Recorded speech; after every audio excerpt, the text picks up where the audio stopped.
pada kesempatan kali ini akan ada beberapa hal yang ingin kami sebarluaskan kepada masyarakat, kepada pendukung kami, pendukung pasangan Prabowo Gibran, berkaitan dengan beberapa hal yang nantinya akan disampaikan secara khusus oleh Pak Dasko selaku Ketua Koordinator Strategis di dalam tim kampanye nasional Koalisi Indonesia Maju pasangan calon Presiden Prabowo Subianto dan calon Wakil Presiden Gibran Raka Buming Raka. Tanpa memperpanjang kata, waktu dan tempat, kami persilahkan kepada Profesor Dr. Sufmi Ahmad Dasko. Silakan, Pak. Baik, terima kasih. Kami akan sampaikan sebagai berikut. Yang pertama, sehubungan dengan kegiatan penetapan Capres-Cawapres oleh Komisi Pemilihan Umum Republik Indonesia pada tanggal 13 November 2023 hari Selasa besok. Yang pertama, kami himbau kepada pendukung Prabowo Gibran untuk tidak melakukan aksi massa dukung-mendukung di depan KPU RI pada hari Selasa tanggal 13 November besok hari. Kami menghimbau agar pendukung Prabowo Gibran untuk tidak melakukan aksi massa dukung-mendukung di depan KPU RI pada hari Senin tanggal 13 November besok hari. Dikarenakan ada dugaan dari informasi yang kami dapat apabila banyak massa berkumpul, maka akan terjadi atau dibenturkan dengan massa yang pro dan kontra pada saat penetapan, serta akan dibenturkan dengan pihak aparat penegak hukum untuk membuat situasi dan suasana tidak kondusif. Kepada teman-teman seperjuangan Koalisi Indonesia Maju serta organ relawan pendukung Prabowo Gibran untuk dapat meneruskan himbauan ini kepada masing-masing pendukung untuk tidak datang berbondong-bondong ke KPU RI dengan alasan apapun. Untuk apa berangkat ke KPU? Karena pendaftaran pasangan Prabowo Gibran sudah final, sudah memenuhi syarat serta tinggal ditetapkan pada besok hari, dan tidak ada putusan lain yang dapat membatalkan pencalonan atau penetapan pasangan Prabowo Gibran. Kemudian untuk isu yang kedua tentang penyebaran informasi terkait dengan adanya pihak oknum kepolisian yang diduga memasang baliho-baliho Prabowo Gibran. Dengan ini disampaikan sebagai berikut. 1. Bahwa sebelum berpasangan dengan Mas Gibran Raka Buming Raka, elektabilitas Pak Prabowo terus naik dan terus meningkat akibat dari efek kerja-kerja politik dan pendekatan langsung ke rakyat. Kemudian setelah berpasangan dengan Mas Gibran Raka Buming Raka, survei kedua pasangan Capres-Cawapres ini terus meningkat, dan ini membuktikan penerimaan masyarakat terhadap paslon Capres-Cawapres ini juga semakin membaik. Di tengah survei dan elektabilitas yang dikeluarkan oleh banyak lembaga survei bahwa kedua paslon ini meningkat, ada framing seolah-olah bahwa peningkatan ini dibantu karena ada oknum kepolisian yang memasang baliho Prabowo Gibran. Padahal dengan survei yang terus meningkat tentu tidak masuk akal kalau kemudian kami merancang sistem-sistem pemenangan dengan cara-cara curang seperti itu, apalagi baru di ujung kemudian ada pemasangan-pemasangan yang seolah-olah dibantu oleh pihak lain kecuali tim suksesnya Prabowo Gibran. Pada saat ini tim kampanye nasional Prabowo Gibran lebih fokus pada kerja-kerja nyata dan mendekatkan diri kepada pemilih, yaitu rakyat. Membuka mata rakyat Indonesia, membuka mata kaum muda bahwa dalam sosialisasi program kerja Prabowo Gibran untuk kemajuan Indonesia di masa depan, kami menghimbau kepada semua pihak-pihak untuk kerja cerdas, kerja cermat, dan kita semua menyatakan paslon-paslon dari 3 paslon ini adalah putra-putra terbaik bangsa yang tentunya harus mengedepankan program dan berkampanye secara santun serta memelihara suasana pemilu yang kondusif dan damai. Demikian dari kami tim kampanye nasional Prabowo Gibran, Ketua Koordinator Strategi Sufmi Dasko Ahmad, Sekretaris Nusron Wahid. Terima kasih pada Pak Dasko, saya kira sudah terang benderang, sudah memenuhi ekspektasi daripada teman-teman media untuk mendapatkan oleh-oleh pemberitaan yang cukup besar pada hari ini. Sehingga saya kira tidak perlu ada tanya jawab ya. Oh ada. Ya silakan kalau ada yang tanya dimulai dari siapa? Mbak Diana ya kalau nggak salah namanya. Silakan Mbak Diana, mohon pakai mic ya. Dibantu Mas mic-nya Mas supaya teman-teman yang live YouTube biar terbantu begitu. Sore, izin Diana dari CNN TV. Gus izin bertanya soal 2 hal. Yang pertama ini soal imbauan tadi, relawan ini maksudnya berlaku untuk besok atau pada saat hari Selasa ketika pengambilan nomor urut juga sekalian. Kemudian yang kedua ini soal isu terkini, soal pernyataan Pak Surya Paloh, kemudian Bu Mega, Pak Ganjar yang menyebutkan bahwa belakangan negara dan aparatur ini dibawa melayani kepentingan pribadi dan golongan, termasuk tadi oknum yang tadi Bang Dasko bilang. Mungkin boleh dijelaskan sebenarnya dari TPN menanggapi hal ini, apakah merasa TKN, sorry Bang, jangan marah Bang, merasa tersindir atau seperti apa Bang? Silakan. Cukup Gus, yang lain? Yang lain silakan kalau mau nyambung. Selamat sore semuanya. Saya Nia dari Harian Kompas. Sebenarnya menyambung dari pertanyaan Mbak Diana yang nomor 2 tadi Bang. Jadi beberapa hari yang lalu dari beberapa elit dari TKN juga sempat mengadakan jumpa pers menyebutkan bahwa TKN mendengar informasi ada gerakan untuk menggagalkan pencalonan Mas Gibran gitu. Nah, apakah kemudian banyaknya pernyataan dari tokoh-tokoh penting sampai yang menggelinding sampai hari ini itu yang dimaksud oleh TKN saat itu, dan mungkin apakah TKN menyiapkan strategi khusus untuk mengantisipasi hal tersebut? Terima kasih. Satu lagi ya. Nah, satu lagi silakan. Dari siapa Mbak? Ya izin Anissa dari Ini kok istimewa perempuan semua yang tanya. dari Kumparan Gus Bang. Kumparan, Masih oke. berkaitan dengan yang tadi, banyak juga kan dari pendapat masyarakat kalau memang sih ini tidak cacat secara aturan terkait capres-cawapres tapi dinilai cacat moral. Nah, bagaimana TKN menanggapi kalau pencalonan Mas Gibran itu cacat moral, dan berikutnya nanti bisa digugat di penetapan capres-cawapres dan hasilnya gitu. Terima kasih. Ya, oke, terima kasih. Pak Dasko mau menanggapi, silakan Pak Dasko.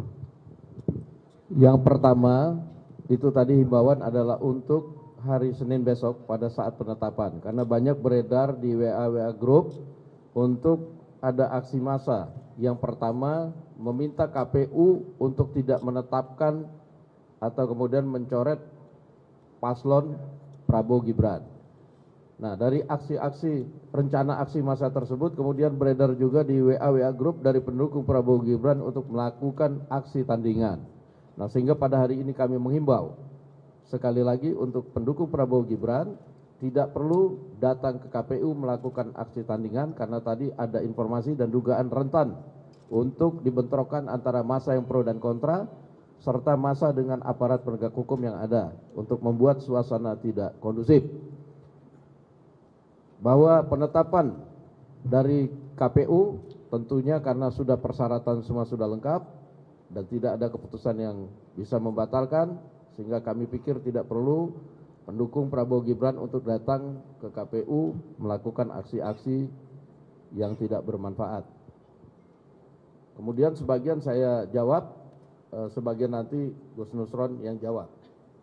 Bahwa kemudian beberapa teman yang melakukan di TKN misalnya konvers bahwa banyak pihak yang ingin menggagalkan, yaitu antara lain ya tadi beberapa aksi termasuk kemudian melakukan pelaporan ke MK-MK untuk kemudian meminta supaya MK-MK kemudian membatalkan keputusan MK soal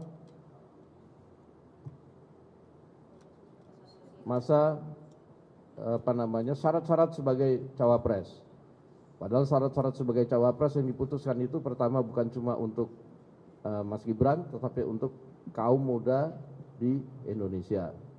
Bahwa keputusan MK-MK telah diputus, bahwa keputusan MK tidak dapat dibatalkan. Tadi kalau dibilang cacat moral itu kita perlu uji, karena hakim MK-MK yang kemudian pada saat itu mengadili, itu juga kurang alat bukti, tidak mendatangkan alat bukti, tidak ada saksi, dan sekarang juga sedang dilaporkan ke MK-MK. Kalau itu bicara soal cacat moral, kita akan lihat masih ada proses-proses yang sedang berlangsung. Demikian, mungkin Gunung akan membantu menjawab yang lain. Baik, terima kasih. Saya akan mencoba untuk menambah. Setidaknya ada 3 isu yang disampaikan oleh bapak-bapak dan ibu-ibu tokoh besar, seperti Pak Surya Paloh, seperti Ibu Mega hari ini, dan juga Mas Ganjar selaku capres juga menyampaikan hal yang sama. Yang pertama adalah isu tentang penyelewengan aparatur negara untuk kepentingan kekuasaan tertentu. Kemudian yang kedua adalah adanya manipulasi hukum yang itu dicerminkan dari hasil MK dan MK-MK. Yang nomor 3 adalah sedang diamplifikasi seakan-akan pasangan Prabowo Gibran itu adalah cacat moral dan tidak mempunyai legitimasi moral dan tidak absah. Kira-kira 3 poin itu kami catat di seminggu ini sampai hari ini, pertanyaan-pertanyaan besar yang muncul. Izinkan kami menjawab yang pertama. Pak Prabowo Gibran ini adalah partai-partai pendukungnya, partai-partai yang tidak cakap dan tidak terbiasa mempunyai pikiran bagaimana caranya untuk abuse of power. Pikiran saja tidak pernah, apalagi pengalaman untuk melakukan. Kecuali Golkar pernah pengalaman zaman Orde Baru, partai kami. Tapi itu pun tokoh-tokohnya sudah banyak yang wafat. Ya kan? Nah, karena itu kita lihat justru sebaliknya. Yang punya pengalaman untuk melakukan abuse of power itu siapa? Kami nggak mau sebut. Tapi yang jelas, hari ini saya membaca berita di salah satu media online. Ada kabar dari Jawa Tengah. Baca aja di media online. Saya barusan dapat kiriman linknya. Ada salah satu relawan kami yang melaporkan ke ini bahwa banyak dikeluhin oleh ASN ya kan, maupun kepala dinas yang dipanggil oleh PJ bupati-bupati di daerah Jawa Tengah yang diminta untuk membantu dan memenangkan pasangan tertentu.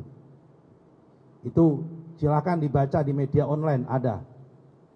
Malah justru kalau gitu, kalau mengatakan ada penyelewengan, ini seakan-akan sebaiknya bapak-bapak yang mengatakan penyelewengan itu sebaiknya berkaca pada diri sendiri.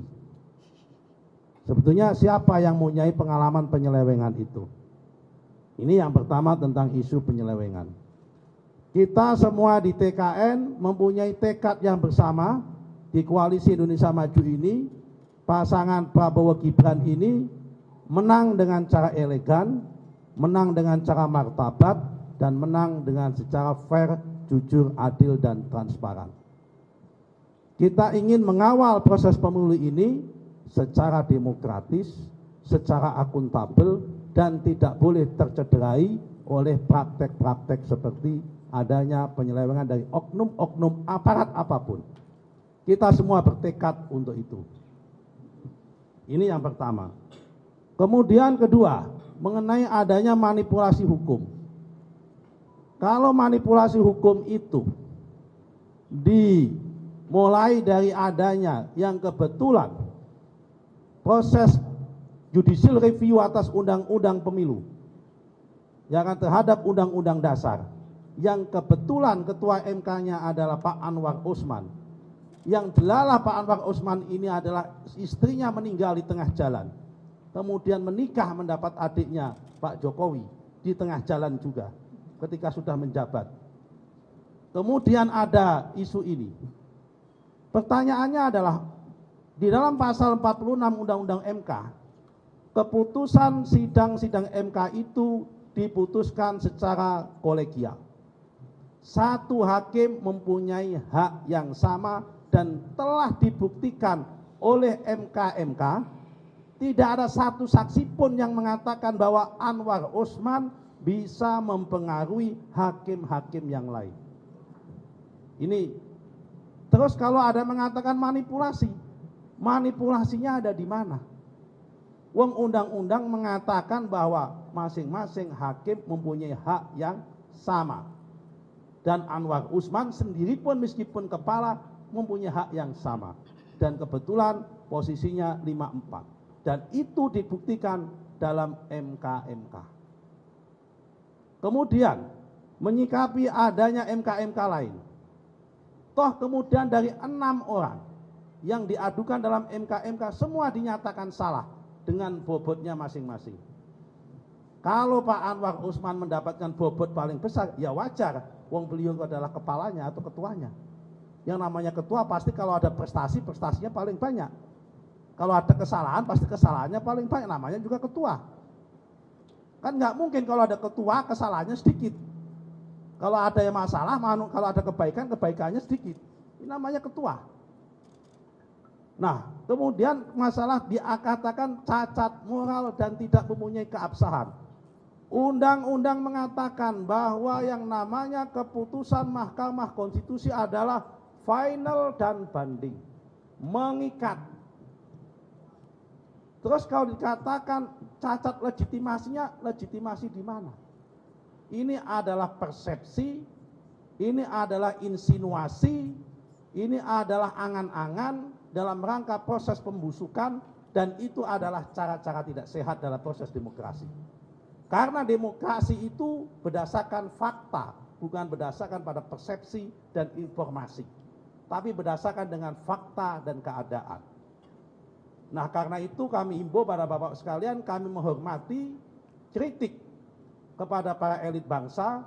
Ayo kita sama-sama ke depan berkompetisi dengan sehat. Kita membangun peradaban, membangun demokrasi yang sehat. Ya kan? Semua kita mempunyai komitmen yang sama, dan kami tidak mungkin ingin menarik jarum mundur seakan-akan kita akan mematikan demokrasi. Ini pemilu langsung. Pemilu langsung itu adalah proses demokrasi dan proses demokratisasi yang tidak bisa ditawar-tawar, dan ini harus on the track, maju ke depan, tidak boleh mundur. Jadi kalau mengatakan reformasi mundur, mundurnya di mana wong demokrasi ke depan? Sudah jalan. Yang terakhir, karena daripada nanti bapak-bapak pada tanya terus, isu tentang nepotisme atau KKN macam-macam. Nepotismenya ada di mana? Yang namanya nepotisme itu kalau Pak Jokowi mengangkat anaknya jadi menteri, ada bupati mengangkat istrinya jadi kepala dinas, ada bupati mengangkat keponakannya jadi kepala dinas. Jabatan-jabatan yang sifatnya itu appointed, yang dipilih, diangkat. Yang diangkat, bukan dipilih, mohon maaf. Sementara jabatan presiden, wakil presiden, anggota DPR ini adalah jabatan elected, jabatan yang dipilih oleh rakyat, yang mandatnya itu dari rakyat. Pertanyaannya adalah, kalau toh Pak Jokowi kemudian memilih anaknya, Mas Gibran, menjadi wakil dalam pemilu nanti, apa cukup hanya satu orang Jokowi bisa menjadikan presiden kalau rakyat tidak mau? Jadi ini mandatnya adalah, karena elected adalah mandat daripada rakyat. Ini bukan appointed. Tidak ada kata-kata istilah nepotisme dalam jabatan yang sifatnya elected atau jabatan yang dipilih oleh rakyat, karena sesungguhnya yang memilih ini rakyat, bukan yang memilih Jokowi. Bukan lagi yang memilih Jokowi. Kalau dia jadi menteri, yang memilih Jokowi. Kalau jadi dirjen, yang memilih adalah presiden Pak Jokowi, rekomendasi dari menterinya. Tapi ini adalah jabatan yang sifatnya elected, yang memilih sekali adalah rakyat. Mandatnya adalah dari rakyat. Persoalannya adalah apakah Pak Jokowi bisa merekayasa mandat dari rakyat? Tidak bisa. Wong 180 juta ya? Hah? 240 juta rakyat yang memberikan mandat itu masa bisa direkayasa? Sama aja kalau begitu mengatakan bahwa bapak-bapak atau mbak-mbak semua insan media itu bisa direkayasa. Wong sampean juga mempunyai hak yang sama dengan Pak Jokowi, satu suara dalam memberikan mandat nanti itu. Saya kira clear sikap kami menyampaikan ini untuk menjawab supaya masalah ini terang benderang. Ayo kita adu gagasan untuk Indonesia ke depan. Kita komited terhadap demokratisasi, kita komited terhadap penegakan hukum, kita komited terhadap hak asasi manusia, kita komited terhadap hal-hal yang lain yang sifatnya sudah permanen, sudah manifest, dan sudah menjadi konsensus dalam bangsa Indonesia. Apa kemudian kalau kita menang, kemudian kita akan mengubah supaya pemilu nggak langsung? Enggak. Kita komited kok untuk demokratisasi. Saya kira itu Pak ya. Terima kasih. Cukup?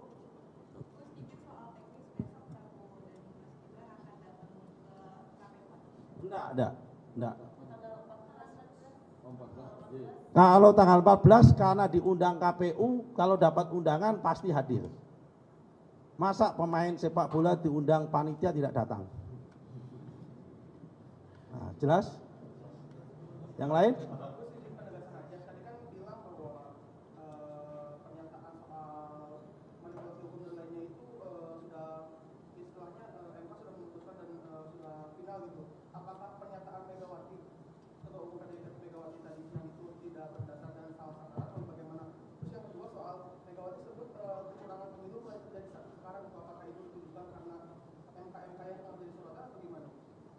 Pertandingan belum dimulai dan belum selesai, kita tidak bisa mengatakan di mana letak ada penyelewengan. Kampanye saja belum dimulai, kok sudah mengatakan ada penyelewengan.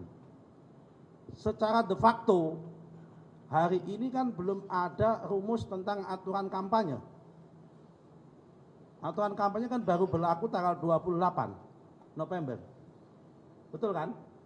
Nah, kalau gitu sudah dikatakan sudah ada penyelewengan. Penyelewengannya apa? Apa yang disebut dengan penyelewengan?